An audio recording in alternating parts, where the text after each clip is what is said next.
नमस्कार मित्रों, और इसी क्रम में हम इसी रामचरितमानस पर रामचरित के दौरान जितने पात्र थे उस सब पे और रामचरितमानस से के अच्छाइयों के, हालांकि पूरी हमारे जीवन दिनचर्या से लेकर के सब कुछ रामचरितमानस अगर पढ़ लिया जाए तो एक एक शब्द हमारे जीवन में उतारने लायक है। उसी विषय पे बात करेंगे आज इस सुंदर दिन में। इतना सुंदर दिन है कि आज हमने देखा है पूरी मार्केट बंद है। हर एक व्यक्ति इस घड़ी का इंतजार कर रहा था, बहुत खुश है। इसी खुशी में हमारे बीच इस आज कार्यक्रम में हमारे परम सहयोगी परम मित्र वकील साहब उपस्थित हैं। हालांकि वकील के लिए हम कहा करते हैं कि कर्ण का जैसा अगर कोई साथी होता है आज के डेट में, उस समय कर्ण था, अब आज के इस कलयुग में वकील है। ये जानते हुए अगर कहीं आपने वकील लोगों से मित्रता कर रखी है तो नोट रखिएगा, वो कभी आपको धोखा देने वाले नहीं है। ये जानते हुए कर्ण महाभारत में कि मैं गलत का, मैं असत्य का साथ दे रहा हूं, फिर भी उसने दुर्योधन का ही साथ दिया क्योंकि उसके साथ मित्रता थी। तो आज आप कितनी भी सही गलत करके आप जब वकील के पास पहुंचते हैं तब वो ये नहीं देखता कि आप गलत करके मेरे पास आए हैं कि सही करके मेरे पास आए हैं। वो पूरी तन्मयता के साथ आपके साथ खड़ा हो जाता है। तो ऐसे वकीलों की महिमा कहा जाए कि तीनों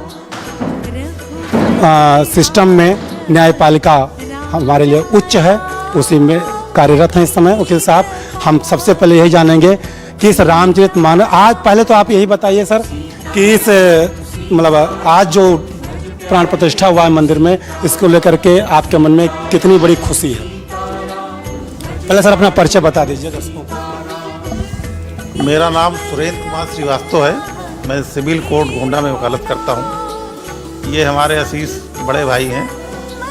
सबसे पहले मैं इनको धन्यवाद देना चाहूँगा कि आज भगवान राम के 500 वर्षों के बाद जो एक प्रतीक्षा खत्म हुई और प्राण प्रतिष्ठा हुई, उस अवसर पर एक भव्य आयोजन किया और कुछ जो भक्तगणों को इन्होंने अवसर दिया यहाँ पर राम और रामायण की चर्चा करने का एक भव्य कार्यक्रम हुआ है। इसके लिए मैं इनको धन्यवाद देना चाहूँगा। अब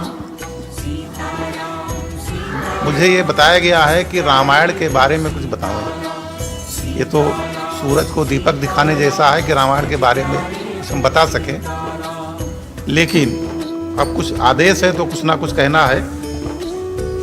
रामायण की चर्चा इस ब्रह्मांड में सबसे पहली पुस्तक है जिसमें किसी मनुष्य के किसी चरित्र के बारे में बताया गया। रामायण के पहले जितने भी ग्रंथ रचे गए उसमें सब देवताओं के बारे में, प्रकृति के बारे में वर्णन किया गया। किसी ने भी लिखा हो, लेकिन किसी मनुष्य के चरित्र के बारे में या किसी परिवार के बारे में कभी नहीं लिखा गया। ये भी प्रेरणा वाल्मीकि जी को देव रूप से मिला कि अब तो इतने ग्रंथों की, इतने पुराणों की रचना हो चुकी है कि उसमें देवताओं और प्रकृति और सूर्य और चंद्रमा, पृथ्वी के बहुत कुछ हो गए, अग्नि के बहुत हो गए मंत्र। कुछ ऐसा कीजिए कि ये मानव समाज जो है ये कैसे इसको एक रास्ता दिखाया जाए, एक ऐसे चरित्र को जो दिया जाए जिससे अपने जीवन को संयम कर सकें, क्योंकि मानव मन बड़ा विचलित होता है, इसको नियंत्रित करना आसान नहीं है। भगवान शंकर की प्रेरणा से रामावतार हुआ। वाल्मीकि जी उस समय तो नहीं थे, लेकिन प्रेरणा तो शंकर भगवान के ही द्वारा उनको मिली और भगवान राम को एक मानव के रूप में उनका परिवार जो चित्रण किया गया, उनका चित्रण किया गया। उनके परिवार और पूरे रामायण में जितने भी पात्र हैं उनका एक एक का एक अद्भुत और अतुलनीय सबका योगदान है। किसी एक के बारे में कुछ ये नहीं कहा जा सकता कि इनका ही योगदान है। अगर सीता जी का योगदान है कि उन्होंने त्याग किया, तो उनसे बड़ा योगदान कैकेयी जी का है कि वो ना होती तो ये रामायण की रचना ना होती। राम अपना कृत्य कुछ न कर पाते। कैकेयी को भले लोग कैकेयी माता के नाम से कहें, लेकिन राम जब वनवास से लौट के आए हैं तो माता कौशल्या को उन्होंने प्रणाम नहीं किया है, सबसे पहले कैकेयी माता को किया है कि माँ, मैं तुम्हें इस बात के लिए धन्यवाद देता हूँ कि ये जो कृत्य करके मैं लौटा हूँ, इसका अवसर मुझे आपने दिया। इन्होंने तो जन्म दिया, लेकिन मुझे आपने मुझे रास्ता दिखाया, इसलिए आप धन्य हैं हमारे लिए। और जहाँ तक पूरे रामायण और रामचरितमानस की अगर शिक्षा की बात की जाए तो बहुत कुछ है, लेकिन एक लाइन जो मेरे समझ में आया है, आपके अंदर अगर केवल देने की भावना है, लेने की नहीं है, कभी कहीं कोई विवाद आपके जीवन में, आपके संकट नहीं आ सकता। संकट नाम की कोई चीज पैदा ही नहीं हो सकती है। आप कभी करके देखिए। यही एक भावना पूरे परिवार में दिखाई गई।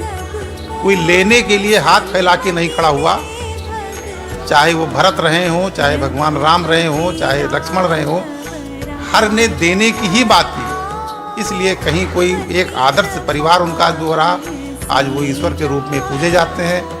अगर आप भी ये चाहते हैं कि राम का चरित्र आपके अंदर आवे, तो आप केवल देने की भावना रखें, लेने की कभी कुछ न करें। कहीं कोई समाज में आपका भी एक स्थान हो जाएगा और आपको भी एक आदर्श रूप में हो जाएगा। धन्यवाद। बहुत अच्छा। देखिए, एक सबसे अच्छी चीज़ निकल के सामने आई कि अभी अगर जीवन में आप देने के लिए सोच बना लेंगे तो सारी समस्या का हल स्वयं हो जाएगा। बहुत अच्छी चीज़ सीखने को मिली।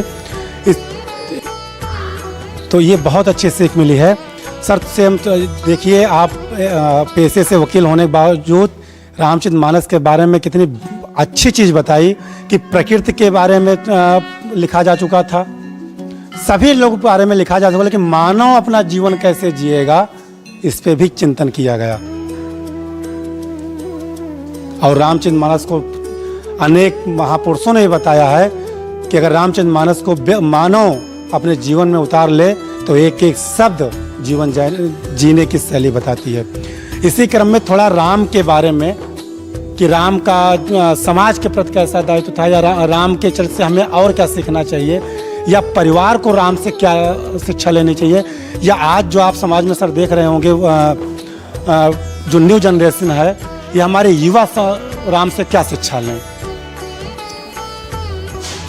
आज के समाज में अगर राम के चरित्र को कहीं जोड़ना है तो सबसे पहले उनके जन्म के बाद तो शिक्षा दीक्षा ग्रहण किया और कुछ समय महर्षि विश्वामित्र के साथ रहे, उनके यज्ञ आदि की रक्षा की, उसमें भी शिक्षा ही प्राप्त किया। लेकिन असली जीवन उनका शुरू होता है बन जाने के पश्चात। बन जाने के पश्चात भगवान राम ने समाज में एक छत्रपति राजा के पुत्र होते हुए, एक ईश्वर होते हुए, उन्होंने एक साधारण मानव के रूप में अपने आप को पेश किया और समाज के सबसे निम्न से निम्न वर्गों से भी अपना संबंध जोड़ने में, उनके साथ बैठने में, उनके साथ खाना खाने में, उनके साथ रहने में कोई भेदभाव नहीं किया, कोई भेदभाव नहीं किया। उस स्थिति को अगर हम उल्टा आज हम देखते हैं तो आज का समाज इतना विकृत हो चुका है, जातिवाद, धर्मवाद, क्षेत्रवाद, सारे वादों से हमारा समाज दूषित है। कुछ इसके लिए जिम्मेदार हमारे कुछ नेतृत्वकर्ता भी हैं जो धर्म से विमुख हो गए, धर्म के मार्ग पे न चल करके वो केवल अपने स्वार्थ के लिए, अपने उसके लिए, केवल अपना हित देखने के लिए पूरे समाज का पतन करते जा रहे हैं। जगह जगह भेदभाव, जगह जगह विरोध, जगह जगह स्वार्थ के कारण अपने जो है उपद्रव, ये सब आज के समाज में मिलता है। यही हमारे नेतृत्वकर्ता, हमारे जो मर्यादा पुरुषोत्तम राम हैं, उनके चरित्र की एक एक बातें अपने अपने लोगों को बतावें। भैया भेदभाव नहीं है, कोई वो नहीं है, कोई आर्थिक विषमता नहीं, कोई सामाजिक विषमता नहीं है। अगर आपके पास कुछ नहीं है तो आप कैसे खुश रह सकते हैं?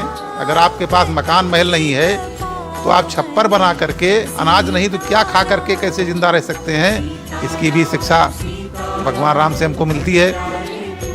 हमारे पास कुछ नहीं, छत नहीं है, खाना नहीं है, कपड़ा नहीं है, तो हम कैसे जिंदा रहेंगे? ये भी एक आदर्श है, रास्ता आपके पास है, उन्होंने किया है कि आप कैसे जिंदा रहेंगे।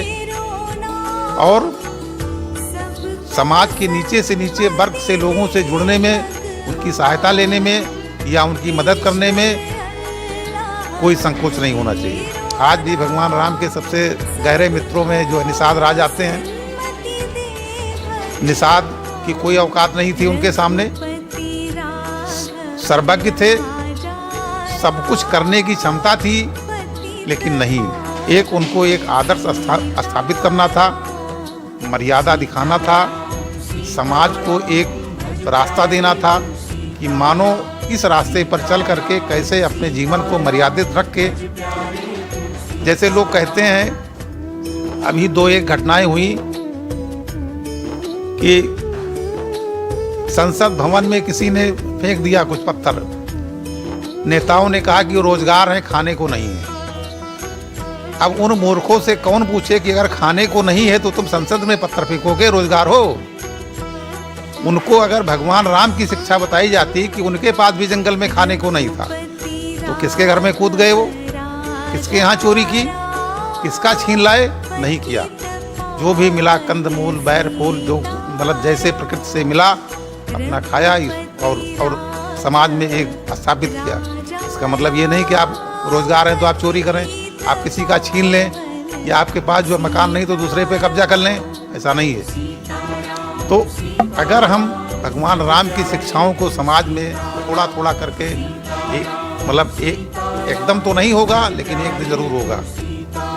अगर हम प्रयासरत रहें तो अतिशय रगड़ करे जन कोई, अनल प्रकट चंदन सा हुई, वो निश्चित रूप से होगा। लेकिन इसके लिए हमारा भी दायित्व है, समाज से जुड़े जो कुछ अपने आप को समाज के ठेकेदार या सुधारक कहते हैं, उनका ये परम दायित्व है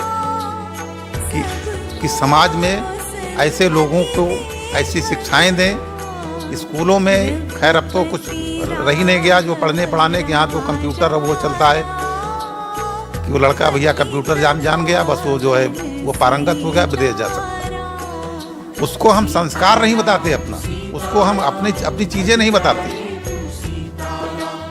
सरस्वती विद्या मंदिर में वहाँ संस्कार बताया जाता था, लेकिन और चीज़ें नहीं बताई जाती थी। एक बार वहाँ हमारा बच्चा पढ़ता था, मीटिंग में हम गए तो कहीं ना बोलिए, तो हम कहे भाई इनको आप संस्कार तो बताते हैं, अच्छी बात है, लेकिन इनको आधुनिक भारत में जीने की कला भी सिखाइए, दोनों सिखाइए, क्योंकि ये संस्कार सीख कर ही जिंदा नहीं रह पाएंगे। आधुनिक भारत में कैसे इनको रहन सहन करना है, अगर ये टीवी ऑन करना नहीं जानेंगे तो इनका जीवन बेकार है। ये मोबाइल नहीं चला पाएंगे तो जीवन बेकार है। तो इनको हम संस्कार भी सिखाएं, भगवान राम के चरित्र के अनुसार चलने की शिक्षा भी दें, लेकिन इनको टेक्निकल नॉलेज भी दें कि मोबाइल कैसे चलता है भैया, रेडियो कैसे ऑन होता है, टीवी कैसे ऑन होता है, या कोई इंस्ट्रूमेंट आप कैसे चला सकते हैं, ये भी बताएं। क्योंकि आज के युग में जीना है तो ऐसे आपको जीना है।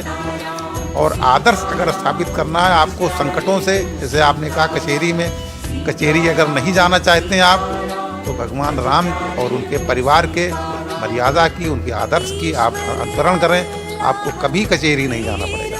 कचहरी जाने की कोई ज़रूरत नहीं है, क्योंकि ऐसे भाव संस्कार पैदा हो जाएंगे कि आपके परिवार में, पड़ोसी से, गांव से, किसी से कोई झगड़ा नहीं, और झगड़ा नहीं तो जाने की ज़रूरत नहीं है आपको।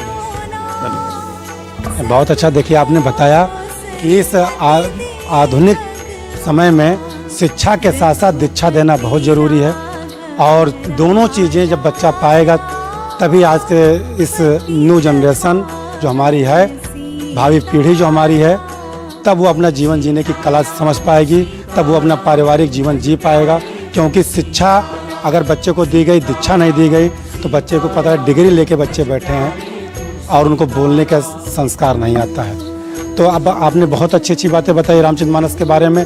हम सभी अपने दर्शकों से भी और सभी सर्व समाज से कहते हैं, सभी धर्म के लोगों से कहते हैं कि रामचरितमानस एक धार्मिक पुस्तक को न समझ करके आप अपने जीवन की, आप अपना चरित्र समझिए। आपको यह जीवन कैसे जीना है तो आप रामचरितमानस पढ़ लीजिए। जिस प्रकार से अगर आपको राजनीति करनी है तो आप महाभारत पढ़िए, गीता पढ़िए, लेकिन यह मानव जीवन को कैसे जीना है तो आप रामचरितमानस पढ़िए। किसी धर्म से हो, किसी पंथ से हो, इससे कोई मतलब नहीं है। उसको पढ़िए, समझिए, अपने ऊपर, अपने परिवार के ऊपर, और प्रयास कीजिए जो आपके आसपास समाज के लोग हैं उनके ऊपर लागू कीजिए। हम सुधरेंगे, युग सुधरेगा। आवाज़ देखिए, अभी विगत 7 दिन के अंदर पूरा भारत राममय हो गया। ऐसा नहीं है, एक दीपक जलाइए तो नहीं ज़्यादा तो कम से कम एक कमरा, एक हाल, एक दीपक से एक कमरे का अंधेरा दूर किया जा सकता है। एक व्यक्ति ने दीपक जलाया, आज 140 करोड़ लोग सहयोग किए और आज पूरा देश राममय हो गया। आप लोगों ने दृश्य देखा होगा, सुना होगा, समझा होगा। बस एक संकल्प हम आप लोगों से चाहते हैं कि प्रयास कीजिए कि ना ज़्यादा तो सप्ताह में एक दिन को ऐसा निकालिए कि पूरे परिवार सहित बैठ करके और रामचरितमानस का कुछ ही चौपाई, हमें नहीं कहते एक एक कांड पढ़िए, कुछ चौपाई, 11 चौपाई, 10 चौपाई, 7 चौपाई, 21 चौपाई आप पढ़िए और पढ़ करके अर्थ सहित पढ़िए और पढ़ करके अर्थ सहित पढ़िए, संस्कार दीजिए और बच्चों को समझाइए। बस एक लाइन कह के अपनी बात को विराम दूंगा कि यदि घर में सुबह और शाम अच्छे अच्छे संगीत बजते होंगे तो बच्चे गंदे फिल्म के तरफ, गंदे गाने के तरफ मुंह नहीं करेगा। अगर अनपढ़ व्यक्ति आपके घर में है और रामचरितमानस की चौपाई पढ़ती है तो कुछ ही दिन बाद रामचरितमानस की चौपाई उसको कंठस्थ हो जाएगी।